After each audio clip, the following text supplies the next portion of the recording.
Last time हमने discuss किया था नेशनल हेल्थ पॉलिसी के बारे में। तो आज हम डिस्कस करेंगे नेशनल रूरल हेल्थ मिशन के बारे में। तो नेशनल हेल्थ पॉलिसी के बारे में मैंने यही उसके बारे में बताया था कि उसके गोल्स क्या हैं, स्ट्रेटजी क्या है। तो आज हम नेशनल रूरल हेल्थ मिशन की बात करेंगे, जिसको हम शॉर्ट फॉर्म में बोलते हैं NHRM। तो ये जो नेशनल रूरल हेल्थ मिशन था, ये लॉन्च कब हुआ? 12 अप्रैल 2005 में लॉन्च हुआ। अब इसमें क्या था कि जो लोग मतलब एफर्ट नहीं कर सकते, मतलब अपनी हेल्थ क्वालिटी को लेके, जो भी खर्चा मतलब जो भी डिज़ीज़ वगैरह पे आता था, तो उन सब के लिए मतलब ये जो मतलब रूरल लेवल पे ये क्या किया था, इस पॉलिसी को इम्प्लीमेंट किया गया था। देन उसके बाद इसमें जो स्टेट्स वगैरह आती थी, वो जम्मू एंड कश्मीर आ जाती थी, मतलब नॉर्थ ईस्टर्न स्टेट आ जाती थी। जम्मू एंड कश्मीर हो गया, हिमाचल प्रदेश हो गया, राजस्थान हो गया, हरियाणा जैसी डिस्ट्रिक्ट आ जाती हैं इसमें। अब इसमें यह है कि मतलब एक किस्म की मतलब बताया गया कि कुछ लेवल जो हैं वो सेटअप किए गए कि इन लेवल को हमने क्या करना है, अचीव करना है। जैसे वाटर सैनिटेशन को लेके हो गया, हाइजीन को लेके हो गया, एजुकेशन को लेके हो गया, न्यूट्रिशन को लेके हो गया, सोशल एंड जेंडर इक्वालिटीज़ को लेके हो गया। देन उसके बाद और भी डिज़ीज़ हैं, जैसे रिप्रोडक्टिव डिज़ीज़ होगी, maternal and new born baby, ये जो भी मतलब उसमें डिज़ीज़ आ जाती हैं, child health and adolescence disease होगी। तो इसको शॉर्ट फॉर्म में RMNCH+A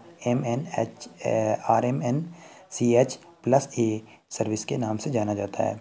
देन उसके बाद अब इसकी मतलब ये है कि इसमें ये बताया गया कि इसमें मैटरनल हेल्थ किस तरीके से मेंटेन करनी है, कोई भी फैमिली प्लानिंग हो वो किस तरीके से करनी है, चाइल्ड का जो सर्वाइवल रेट है वो किस तरह से मतलब बढ़ाना है। अब इसके कुछ गोल्स हैं।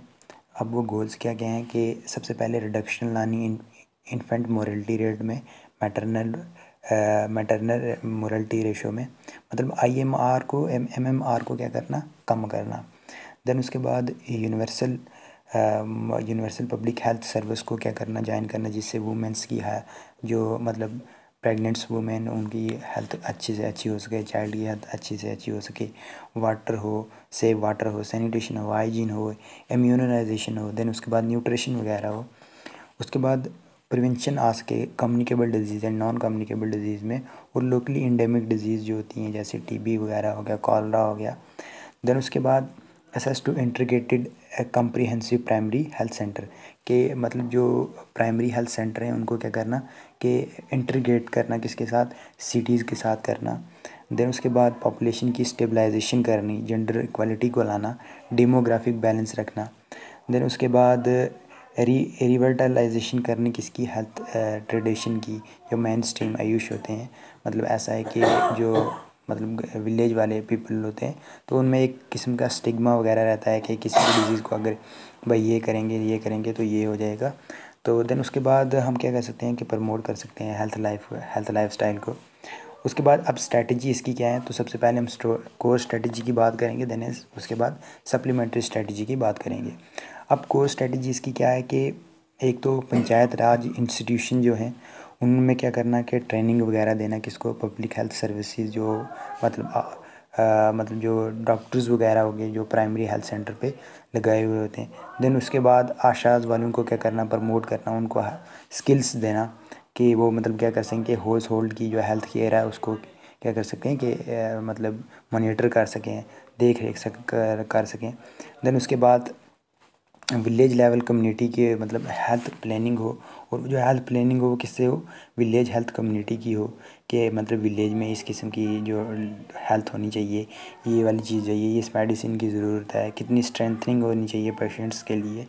देन उसके बाद स्ट्रेंथनिंग प्रोवाइड करना कहाँ पे, मतलब जो मल्टीपर्पज़ वर्कर हो गए हैं, उसके बाद प्लानिंग करना उनके लिए स्किल की मतलब प्रोग्राम्स वगैरह लगाना, स्किल्स देना उनको कि वो ज़्यादा से ज़्यादा जो भी मतलब जब भी कोई मतलब एपिडेमिक डिजीज़ एंडेमिक डिजीज़ हो जाए तो उसमें वो क्या कर सकें कि उनको ओवरकम कर सकें। देन उनके पास स्ट्रेंथनिंग प्रोवाइड करना किसकी, PHC को एंड CHC को, प्राइमरी हेल्थ सेंटर को और कम्युनिटी हेल्थ सेंटर को क्या करना कि स्ट्रेंथनिंग प्रोवाइड करना, बेड की देखना। देन उसके बाद प्रिपरेशन करना एंड इम्प्लीमेंटेशन करना इंटर सोशल डिस्ट्रिक्ट हेल्थ की, कि मतलब जो भी मतलब इस प्लानिंग इस पॉलिसी के थ्रू जो भी मतलब विलेज का हेल्थ सेंटर है जिसको हम प्राइमरी हेल्थ सेंटर बोलते हैं उसको किसके साथ कनेक्ट करना, डिस्ट्रिक्ट हॉस्पिटल के साथ कनेक्ट करना, including drinking water, sanitation, hygiene and nutrition का भी ख्याल रखना। देन उसके बाद एक इंटीग्रेटेड वर्टिकल हेल्थ लाना जिसमें फैमिली वेलफेयर प्रोग्राम में नेशनल लेवल पे, स्टेट लेवल पे, ब्लॉक लेवल पे एंड इवन डिस्ट्रिक्ट लेवल पे लाना। देन उसके बाद टेक्निकल सपोर्ट देना किसको, नेशनल हो गया, स्टेट हो गया, अच्छा उसके बाद डिस्ट्रिक्ट मिशन हो गया। तो जितनी भी मतलब प्राइमरी सेक्टर वगैरह हैं ये सारे डिस्ट्रिक्ट के अंदर आते हैं, तो इनमें क्या करना कि टेक्निकल सपोर्ट्स वगैरह देना। देन उसके बाद स्ट्रेंथनिंग कैपेसिटी करना किसकी, कलेक्शन, डेटा कलेक्शन की, असेसमेंट करना कि मतलब अगर मान लो कि किसी जगह कोई भी मतलब एंडेमिक डिजीज़ के इतने केसेस आ रहे हैं तो वो सारी की सारी जो इन्फॉर्मेशन हो वो डिस्ट्रिक्ट हॉस्पिटल में पाई जाए, ताकि मतलब उससे पता लग सके कि जो स्टेट है वो आगे हेल्थ के लिए क्या कर रही है और पर्टिकुलरली उस डिस्ट्रिक्ट के लिए और उस एरिया के लिए क्या कर रही है। देन उसके बाद वो जो डाटा कलेक्शन है उसकी क्या की जाए, मॉनिटरिंग की जाए और सुपरविजन की जाए। उसके बाद फार्मूलेशन लाई जाए पॉलिसीज़ में कि मतलब कोई भी ट्रांसपेरेंट पॉलिसी हो, जो भी मतलब पैसा जितना भी लगाया जाए हेल्थ केयर सेंटर पे वो एक किस्म से ट्रांसपेरेंट हो। देन उसके बाद डेवलपमेंट कैपेसिटी लाना, डेवलपिंग कैपेसिटी करना प्रिवेंटिंग हेल्थ केयर को लेके ऑल लेवल पे, चाहे वो लाइफस्टाइल को हो या रिडक्शन मतलब लाइफस्टाइल को हो या किसी भी कोई भी कम्युनिकेबल नॉन कम्युनिकेबल डिजीज़ हो। देन उसके बाद रिडक्शन करना किसकी, कंजप्शन ऑफ तम्बाकू एंड अल्कोहल वगैरह की। और उसके बाद प्रमोट करना नॉन प्रॉफिट सेक्टर वगैरह पर्टिकुलर अंडर सर्व्ड एरिया में। उसके बाद अब सप्लीमेंट्री स्ट्रेटजी कौन सी हैं कि रेगुलेट करना प्राइवेट सेक्टर को इंक्लूडिंग इनफॉर्मल रूरल प्रैक्टिशनर को, कि जो भी प्राइवेट वगैरह सेक्टर में काम करते हैं उनको क्या करना कि रेगुलाइज करना किसमें, गवर्नमेंट में। देन उसके बाद प्रमोट करना हेल्थ प्राइवेट पार्टनरशिप को। उसके बाद मेन स्ट्रीम रखना आयुष की, रिवाइटलाइजेशन करनी किसकी, लोकल हेल्थ ट्रेडिशन की। उसके बाद री ओरिएंटेशन लाना मेडिकल एजुकेशन में और सपोर्ट करना हेल्थ इश्यूज़ वगैरह में, मेडिकल केयर हो चाहे वो मेडिकल एथिक्स हो। देन उसके बाद इफ़ेक्टिव एंड वेरिएबल रिस्क को करना, पोलिंग करना और हेल्थ इंश्योरेंस प्रोवाइड्स करने जो भी पोर्स पीपल होते हैं जो मतलब क्या कर सकते हैं कि खर्चा वगैरह नहीं कर सकते हैं चाहे वो अपनी हेल्थ को लेके हो। तो इस किस्म की ये पॉलिसी को क्या करना, ये मतलब इम्प्लीमेंटेशन करना। उसके बाद ये जो गोल हैं इनको गोल को क्या करना कि सेट करना। देन उसके बाद अब जो लिमिटेशन वगैरह आ रही हैं उनको क्या करना कि ओवरकम करना। तो ये थी हमारी national health policy. National health policy में से कौन, नेशनल रूरल हेल्थ मिशन। तो होप आपको अच्छे से समझ आया होगा। अगर कहीं से समझ ना आए तो आप मेरे से पूछ सकते हो।